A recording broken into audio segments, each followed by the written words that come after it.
My name is Bob Mann. I turned professional in 1967.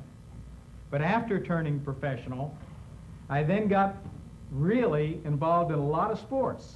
I had concentrated up until that time in golf and played some tennis, but I really, after I turned professional, got very interested in a lot of sports.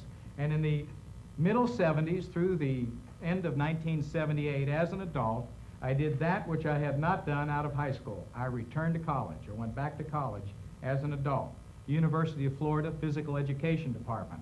And I was there for about 4.5 years, enjoyed it very thoroughly. And there were two things that I observed while I was there and participating in all these sports, kayaking, archery, karate, plus keeping my golf game up. First thing I noticed is that the power source in nearly every sport, almost without exception, is the same. Whether it's hitting a golf ball, throwing a punch, throwing a baseball, it's the legs. It's the feet and legs that's the power source in golf, and certainly in karate, throwing a baseball. And if you notice the knockout punches, they're really here in the feet and the legs. It's exactly the same with golf. And tonight, one of the things we're going to do is teach you how to tap in to this power source in such a way that as an automatic response, truly automatic, just by tapping into this motor or power source, you're going to hit the ball not only a lot firmer and more solidly, but truer and more on line. Now that's a claim that, of course, I'll support with the evidence in a few minutes. The second experience I had while being there at the University of Florida was getting involved in archery. Now, for those of you who've never seen target archery, it's quite a beautiful sport, particularly for the participant, I guess a little bit for the spectators. But in target archery, it's very equipment intensive. Now, you have this bow out here with all of these appendages and weights on it, and it's quite an expensive piece of gear. And you push this bow. You don't really hold it, you push this bow. And archers are very, very meticulous and detail conscious, both in the preparation of the equipment and the shot. And boy, you push this bow out here and you put your fingers on that string, and then with these back muscles you begin to pull that bow, and you pull it, and you pull it, and you pull it, and you pull it, and you get just right, you get the string right on the nose, and as soon as that arrow comes through what's known as the clicker on the bow, you just let go. And if you just simply pull that bow back, pull that string back and let go, the flight of the arrow is beautiful, it's true, and it's natural. But you know what happens if you try to aim that arrow? Oh, you release it, or you try to get it into the target, folks. The arrow flies bad, it flies short, and it doesn't feel good. So in archery, all of the preparation is before the shot, and the shot itself is an automatic natural release. And I got very deeply involved in archery, and I saw some very fine world-class archers, and I said, boy, if I could just make golf like that for myself and my students, that we did all the preparation in front, and that the shot itself was just a joyous, natural, releasing action. And that's how automatic golf had its genesis or start, back there at the University of Florida several years ago, when I was understanding and learning more about the biomechanics of all sports, and therefore improving the mechanics of my golf game, and at the same time seeking after or grasping this feeling, boy, if we can just do all the preparation in advance and then have the shot come off. And the name automatic golf is not one that I came up with. My students came up with it. Said, Bob, if you just do just exactly what you said, it's automatic. And I think that that's what you'll experience here tonight. A method where we do all the preparation before the swing, and the swing just simply occurs. And boy, it's a beautiful experience. The swing becomes an expansive, pleasureful action. It's truly automatic. I want to show you something. I've placed my hands on the club, and I'm going to put my hands out in front of me. My hands are on the club, and all I'm going to do is lower the club. And then I'm going to lower with my knees. And if you notice, I'm in a pretty doggone good starting position. Now watch this. If I bring the club back up, I haven't really changed anything. And if I simply move the club over here without changing it, aren't I in a pretty good position to hit that ball? Now watch this. I'm in the same position, and I can come over here and in that same position, and I guess a lot of us would like to finish every shot about like that. So if you put your hands on that club precisely in a certain manner, and there's only one grip that'll do it, the grip actually does not change throughout the whole swing.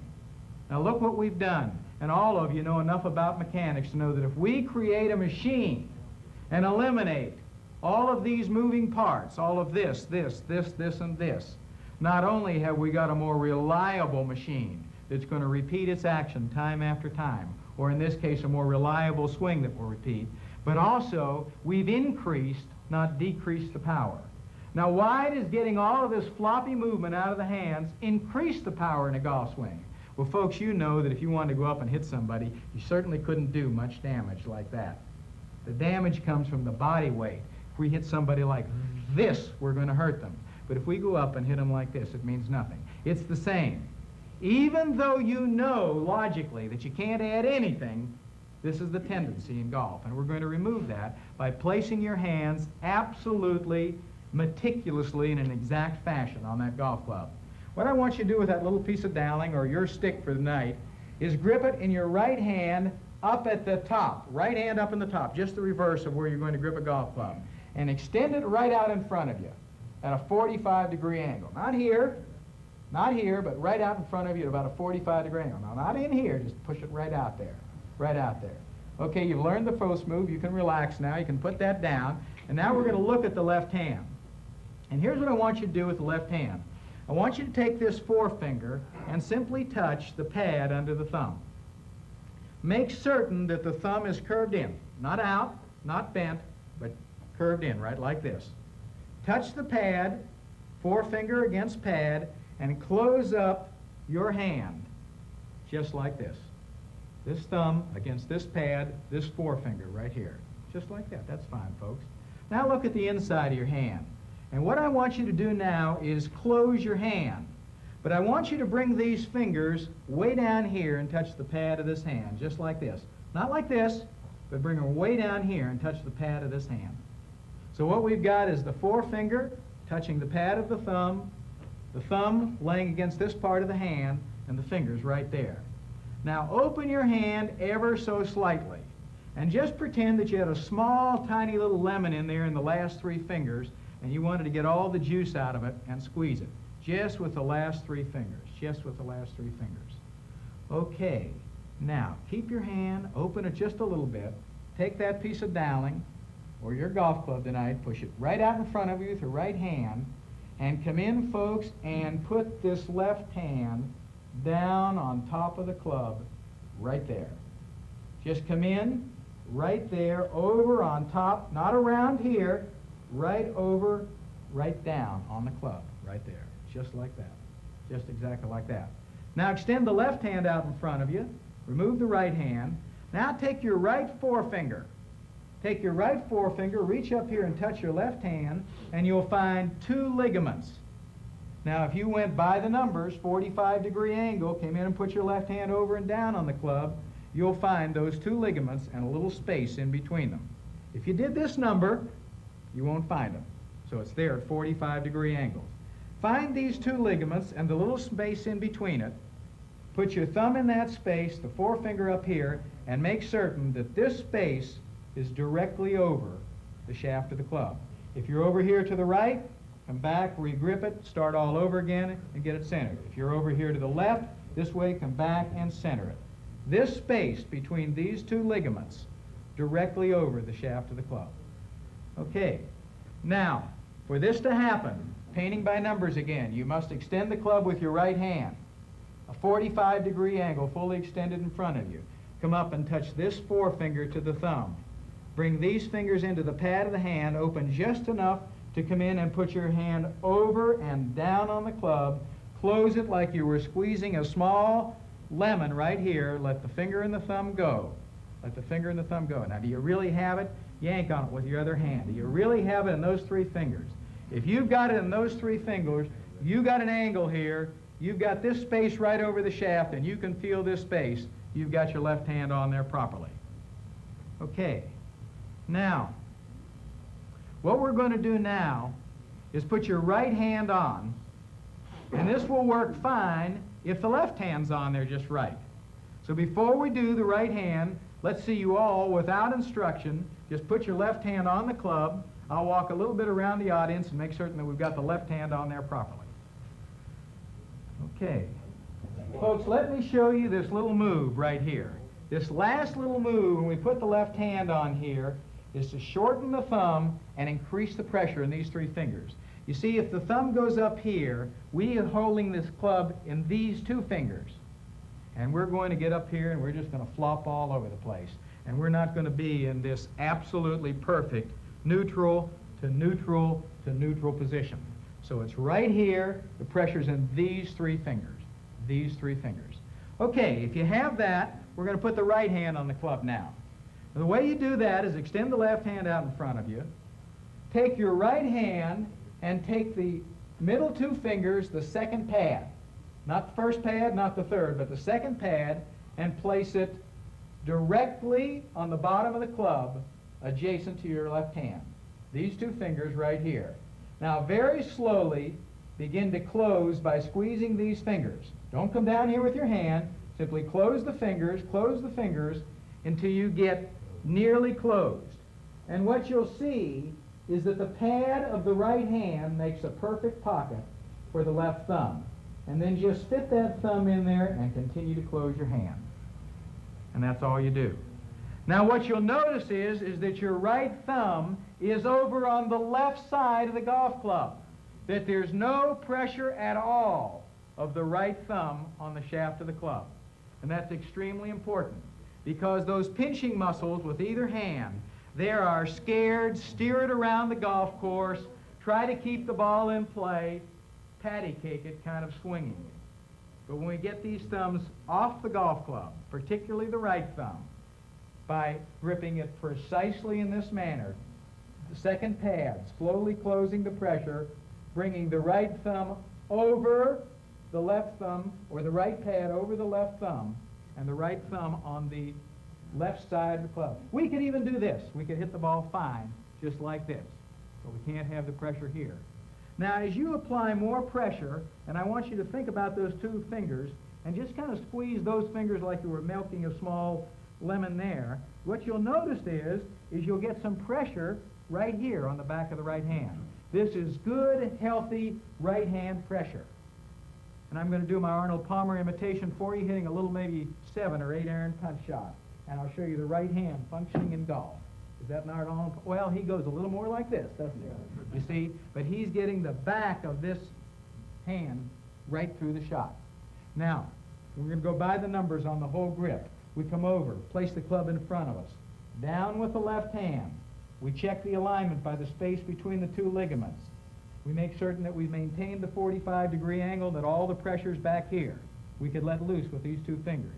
We come on with the right hand, simply roll the right hand over, fit right down on the thumb, and we've got an absolutely perfect fit. But what we've also got, most important, is two things. We've got a completely neutral position. All we have to do is lower the club. It's in exactly the proper position for the top of the swing, and it's in exactly the proper position for the completion of the swing. Now what I'm going to do at this point is get somebody out of the audience. Can I have you, sir? Could you come on up? And what I'm going to show you is how this system begins to get automatic. Would you leave? Just go ahead and leave the downlink back down. All right. I'm going to talk you through the grip here. Once you've got the grip, I just want you to hold it out in front of you, and then I'm going to get you in position just automatically. Take the club in your right hand, extend it right out in front of you, grip it up a little bit higher, right up above the grip. Okay, come in with your left hand over and down. I want you to form your hand. Yes, there we go. Form your hand before you get it on there. No rolling or closing. And just simply close the hand. Okay, now we've got a couple of things I want you to observe here. I think the face is a little open, so let's start again and get the face square before we start. Good, come in up here, set it down right there. All right, let loose with your right hand. You feel most of the pressure in your left hand right here? Extend your left arm. Nope, just extend your left arm. Now you should feel a little pull right back here. A little pull maybe right back here. A little bit. If you let loose this way, you feel all the pull here. I want you to feel it right here. This is a definite, I've got it kind of a feeling. Okay, now give me your right hand. We're much more slowly. These two pads right here, I simply want you to close, and let me do the closing here to get this fitting exactly over the thumb right there. Give me a little more pressure here. To increase the pressure here, let the thumb go. All the pressure off the thumb, and just simply let it ride against the club. So what we should have here is about 60% of the pressure here, 30% of the pressure here, and about 10 here. Is that Right. approximately what we've got?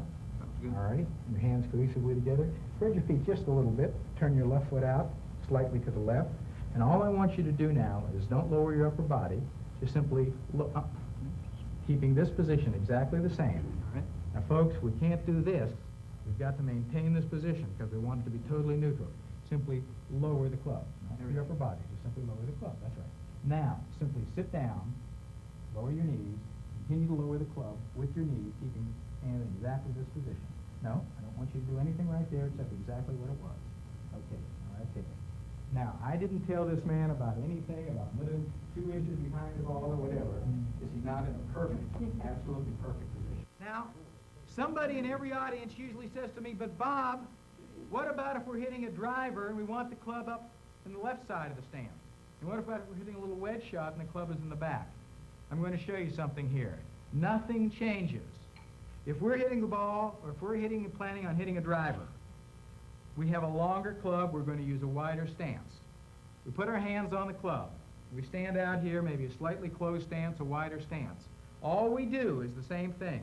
Watch what happens. We simply lower the club, and the club is a forward appearing. Now watch this. We're going to hit a little 8-iron shot. All we do is change the stance. An open stance, a little narrower stance. We move the club down. It appears that the club is in a different position. It's in exactly, precisely the same position relative to the power source. So you see, it's paint by numbers, paint by numbers. And I hope you'll do it on every shot that you hit from now on. Okay, now the next step in making this response truly an automatic natural action. We've already gone through with this gentleman, but I want to show you what we did. We placed the hands on the club in precisely the manner that we've discussed. And the first step that we do is simply place our feet approximately shoulder width. Approximately. If we're hitting a wood club, we're going to be probably about shoulder width between our feet. And if we're hitting a short iron, about shoulder width on the outside of our feet, but approximately shoulder width. Now the first step next is to simply lower the club. Not to bend over, not to sit down at this point, but to simply add nothing to it, lower the club. Then having lowered the club here, we simply continue to lower by sitting down. And all we do is sit down until we're as far as we want to be. Now, we do not sit down to the point that the club touches the ground.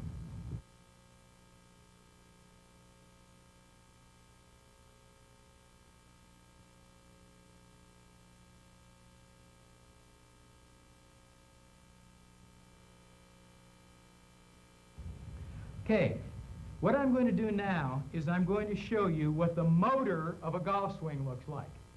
A golf swing has a motor, and you're going to experience it, or some of you are going to experience it tonight up here, and all of you are going to see it right now. In showing you what the motor of the golf swing looks like, I'm going to show you an exercise that if you'll just do it, if you just won't hit a golf ball for the next week, and if you'll simply do this exercise instead, a week from now you'll be a much better player. What I'm going to do is put my left hand on the club in precisely the manner that we described. I'm going to leave my right hand off, and I'm going to lower the club and just simply lower the club and then lower my knees. Now I'm going to begin to swing the club very slowly. And the only step that I'm going to make, in addition to the one we've described before I start, is I'm going to turn my chin slightly to the right. And I'm going to begin to swing this club slowly, and then faster, and faster, and faster. First thing I want you to observe or hear is the sound of a golf swing as I increase the speed. And the second thing is I want you to tell me where the power source is.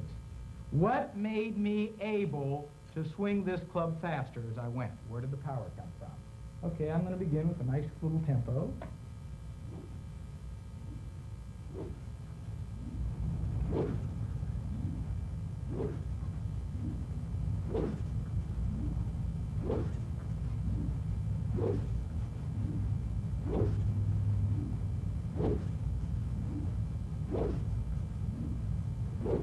When I wanted to hit it harder, where did I get it from, folks? Pretty obvious. The feet and the legs. And that's the motor of the golf swing. To activate that motor, we have a little starter. And that starter is a simple move with the right foot and the right knee. But to have it active, We've got to sit down, keep the club off the ground, the weight on the heels.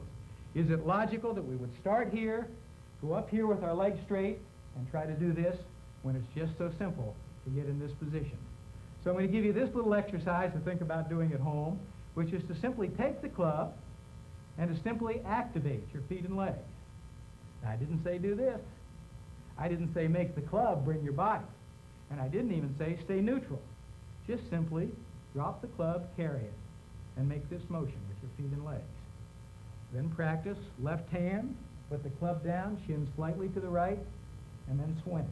More power, more legs. Now, as we watch this action, one of the things that should be pretty obvious to you is that it's simply a mechanical fact that the more centrifugal force we create, the truer the action. And what does that mean? That when somebody told you, hit it easier to hit it straighter, they were telling you precisely the opposite of what you need to do. The further you want to hit it, the more you turn on that motor, and the truer the action becomes. Now I'm going to get a little technical here and show you something else. The more you turn on this motor, you turn your swing into an elliptical event. You see, you lower down, you move the knees, the swing becomes elliptical. Now what happens when the swing becomes elliptical? No longer are we confined to one point where the swing is true, but we have a window, 6 or 8 or 10 inches long, depending on the amount of leg work we do, where we can hit that ball relatively true because we're simply bringing the club through. Now, I told you it was automatic. It's not automatic if you put your hands on wrong, because if you're going from here and then trying to get up here, you have to make a move. See? So it all starts with the proper hands, the proper position, and it's truly automatic. A natural response to the top of the swing, you just simply turn on the motor and you stop thinking about your golf swing and you go out and do that golf swing. And the harder you hit it, as long as you do it with the motor, the truer the action is. The straighter and more affirmatively, positively the ball flies. That's all there is to it. Now at this point I want to help you find, through this little test, your master eye, because that's relevant to this head position. So what we're going to do now is help you find your master eye. Simply hold your fingers out in front of you and make a little space, a little window right in between your fingers. And let's look right up at this golf club. Look at the golf club, extend your hands with both eyes open, find the head of the club, both eyes open, looking through that space. Now don't move your head, don't move your hands, close your right eye. Did that thing just jump out of the way? For most of you it did. Open your eyes again, find it again, close your left eye, leave your right eye open, you probably still see it. About 80% of you in a typical audience are right-eyed. Now how many of you are left-eyed, have a master left eye? See, it runs about 20%. You're very fortunate. You see, what you've been told, folks, is keep your head down. That's precisely the wrong thing to do. What happens when I put my head down? This is down, isn't it? I put my head down, and I make a swing, and the act of putting it down makes it come up. You see, in golf, we keep our head up, not down, but we do turn our chin slightly to the right. Now, for those of you over here who have the good fortune to have the master eye as the left eye, you're automatically probably already doing that. In other words, you're trying to and succeeding in seeing it out of your left eye, and you're doing like this. For the rest of us folks who are right-eyed, I want you to simply turn your chin, and you'll know you've done it when you see a little shadow of your nose when you're looking down at the ball. This opens up the whole swing, allows the motor to get on, gets the whole position into the proper gearing. But I do want to show you where the wrist cock is in golf. You may be surprised to find out that it occurs on the downswing rather than the backswing. See, if we place our hands here, simply lower the club, and simply take it back here, we haven't changed the position of those hands. But what happens is when we turn on the motor and come here, you see, centrifugal force brings the club down. Right here is the wrist cock. This is when we build up that additional energy. Now, when the motor turns us into the ball, you see, and the release is there, we do get the benefit of that. But it's nothing you have to think about. And that's the reason that I want you to start this motor with the feet rather than start the motor here. because it's just here, start the motor, and there you go. What I want you to do, and I'm going to repeat the exercise we did earlier, now perhaps with your having a better understanding of the whys and the wherefore of the steps, is to simply take that club, push it out in front of you, put your left hand, lower the club, not your body. Simply lower the club, then lower your knees. Turn the left foot out, turn the chin to the right, and start the motor right here. The more you do this, the more you get the feel. Do you hear the sound of a golf swing?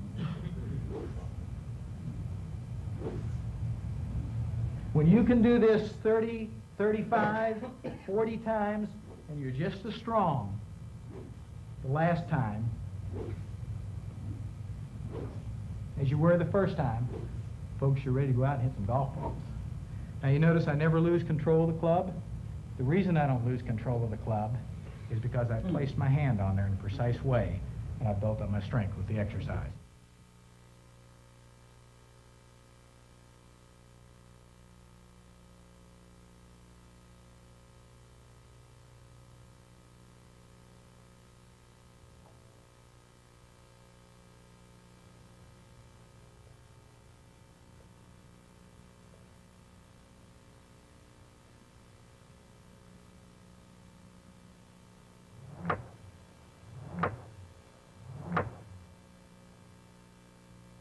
Okay, we'll start off with a review of Automatic Golf Part 1.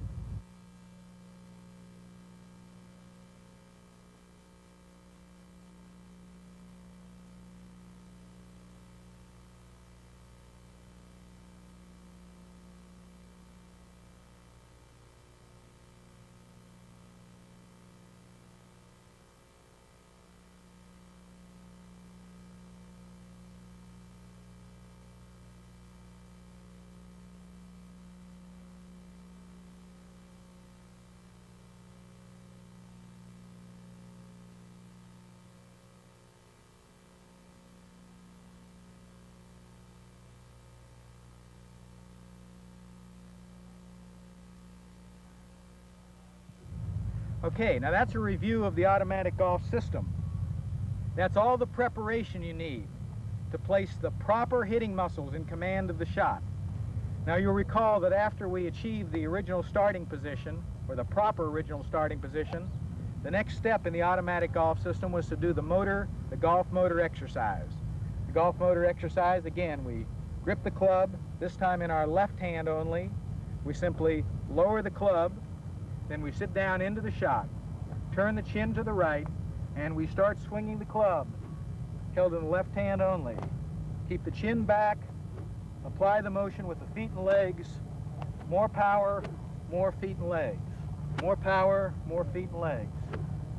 Well, folks, the good news and the bad news is, the good news is that hitting a golf ball is no more complicated than applying that little exercise I just did to a golf ball, with the right hand riding on the club, adding nothing to the shot.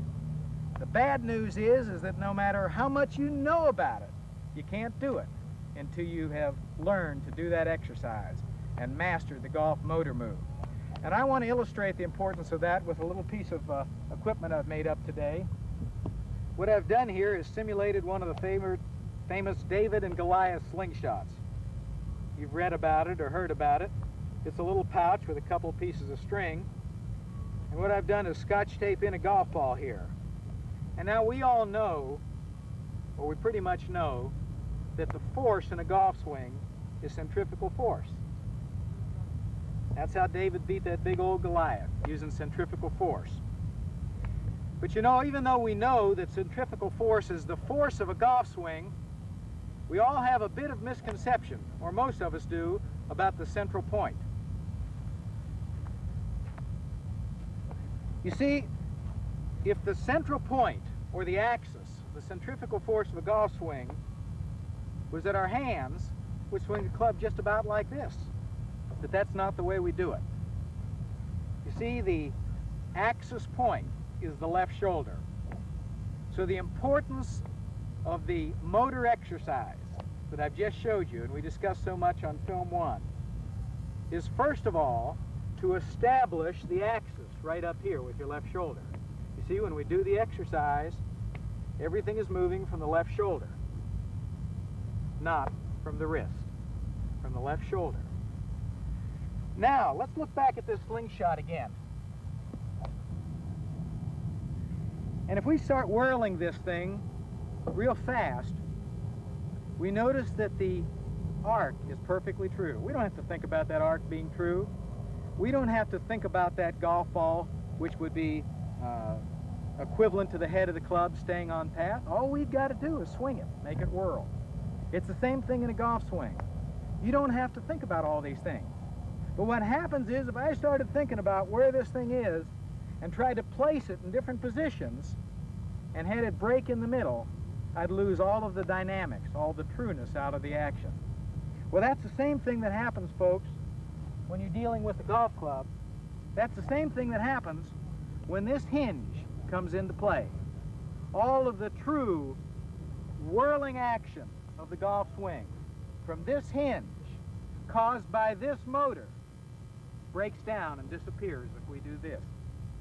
So folks, the second purpose of the exercise, first, to establish the proper hinge point, and secondly, over a period of time, to build up sufficient strength in this left hand so it can serve its function of maintaining the club in a proper position throughout the swing.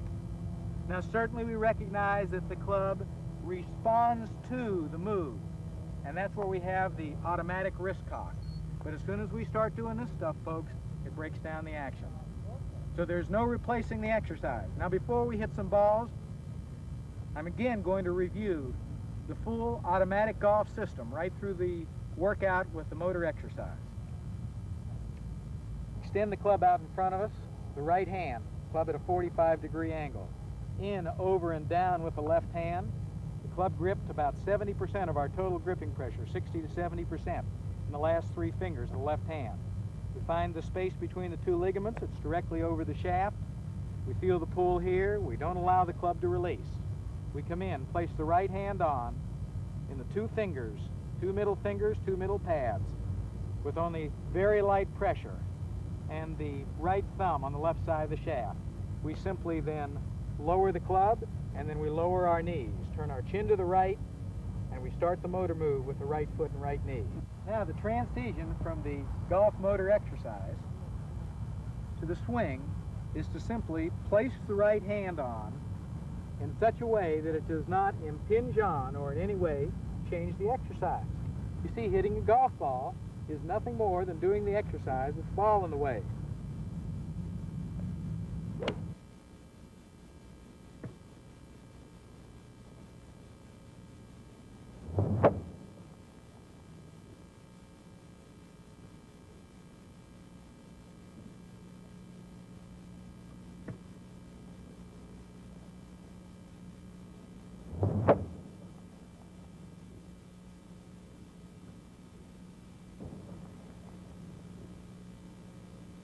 Now we're going to apply the same procedure to the driver. We're going to tee the ball real high, and if there's any sort of little tip that I want to give you golfers today, and that is to tee the ball very high with the driver. When you tee the ball low, you get an inordinate amount of backspin when you hit the driver. It gets out to the point of the ball gets out to the point of terminal velocity and it falls flat. The really long drivers hit the ball from high to high, so tee the ball real high.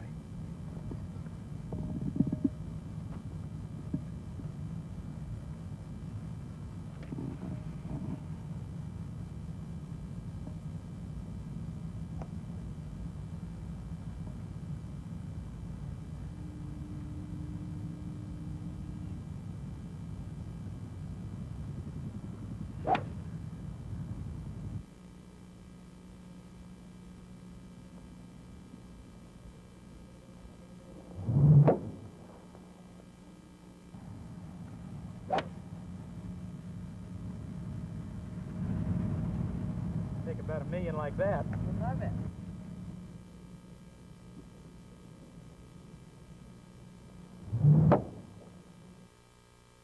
Now we're going to show you some golf shots with the driver from the rear.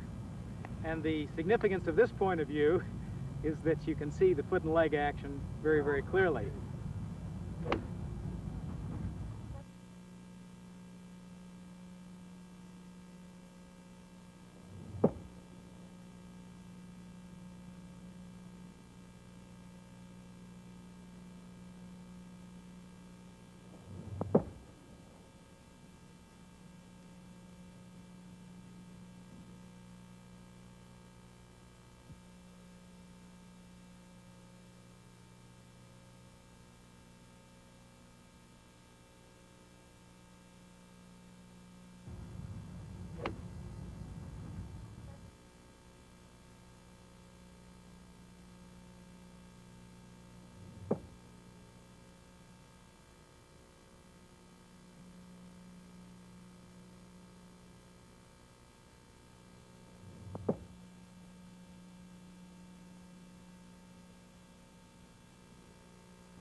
After I hit the last one, which was quite excellent, Judy said, "Well, Bob, I could see it. You did it with your feet and legs." Folks, I want to introduce you to my golf club. This golf club has no moving parts. And every time I try to swing this golf club, it doesn't work. You see, this golf club wants to do the swinging. This golf club wants to swing in response to something I do, and that something is with my feet and legs. And as soon as you try to do something with this club, mine, yours, or anybody else's, it goes wrong. It goes wrong in direct proportion to the amount you try to do. All you're really doing is supporting this club, supporting it through the dynamics of this movement, and the club does the swinging.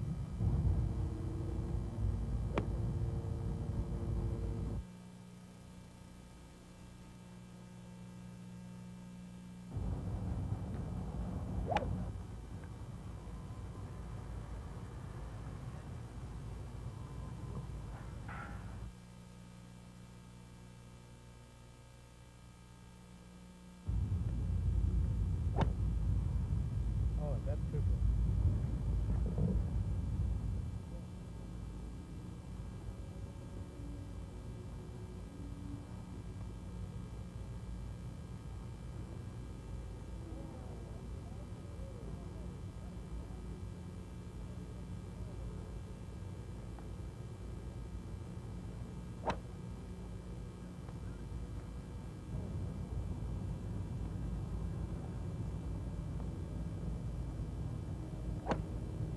That's the best stroke one can put on a golf ball right there.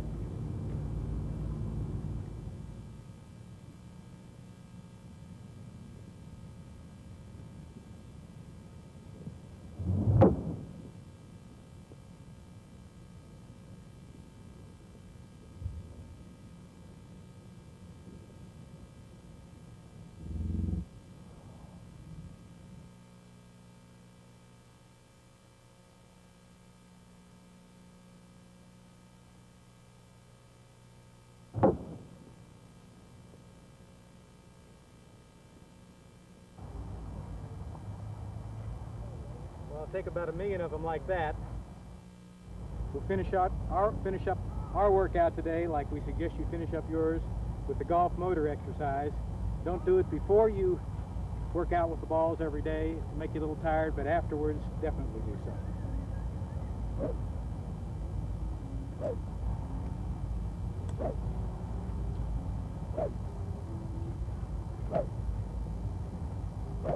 This is one of my favorite shots. I call it the pancake shot. And I want to give credit where credit's due. This and many of the other shorter shots were taught to me by John Guston, a fine professional at the Birmingham Country Club, Birmingham, Alabama. The reason we call it the pancake shot is it goes up nice and high and drops nice and soft. And the purpose of this shot is to play over an obstacle, perhaps over a sand trap onto the green. Now this is one shot that violates the rule of no wrists, and here we are going to release the wrist. Now this shot is actually played very much like a sand shot out of a deep pot bunker. First thing that we do is make a grip adjustment. We place the club out in front of us, but we turn the blade open. About 10-15 degrees open, just as we would in a sand shot. And then with the blade open, we come in over and down on the club. Place the right hand on in the standard manner, and the meaning of that is that when we lower the club, it looks very much like it would look if we're playing a proper sand shot. The club is open. Now, the action of this shot is to pass the club under the ball. And the way we do that is we allow the hands to relax and we release the hand in much the same way we'd play out of a pot bunker.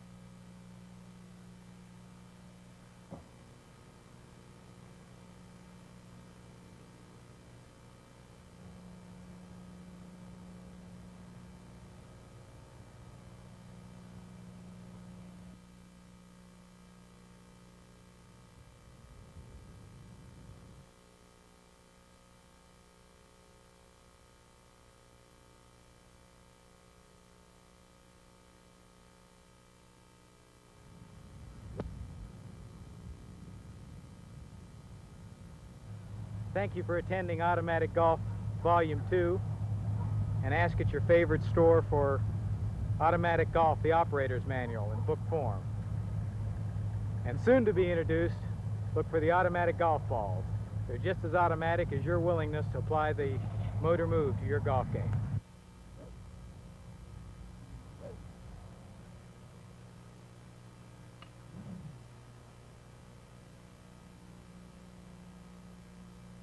There's two golden rules for golfers. One is do that golf motor exercise, and the second is take care of your body by remaining or getting flexible. I maintain my flexibility by doing a little routine that takes me less than 15 minutes 3 times a week. Recently, I videoed that program. I call it isometric stretch. And in 2 words, buy it. And in 2 more words, use it. You'll thank me. Before you join me in this exercise for inner thighs and the pelvic area, I'm going to use this exercise to demonstrate how the isometric stretch method works. We'll repeat the exercise, so just watch for now. Probably some of you have seen this exercise done before, or maybe you've done it. The objective here is to keep bringing your heels in, soles of your feet together, and to bring your knees down towards the ground. What I'm going to do here now is I'm going to use my elbows to increase the pressure on the inner legs and bring my knees closer to the ground. Now this is the static portion of this exercise. To do the isometric portion, I resist against my legs with my elbows. I don't allow my knees to come up, but I try to bring my knees up. I push my legs against my elbows isometrically and hold and push and push and push, and then I relax for a second or 2. This twist will improve your golf, your tennis, and your martial arts performance. This is another great exercise for golfers, tennis players, and martial artists. Stand about 8 or 10 inches from the wall. In this case, I'm using the pillar. Toes straight ahead. Keep your feet planted. Turn around. Place your hands against the wall or the pillar. Now, this is the static part of the exercise. Hold and stretch. And now for the isometric. Resist with your hands and turn back in the other direction. Push hard. Relax completely.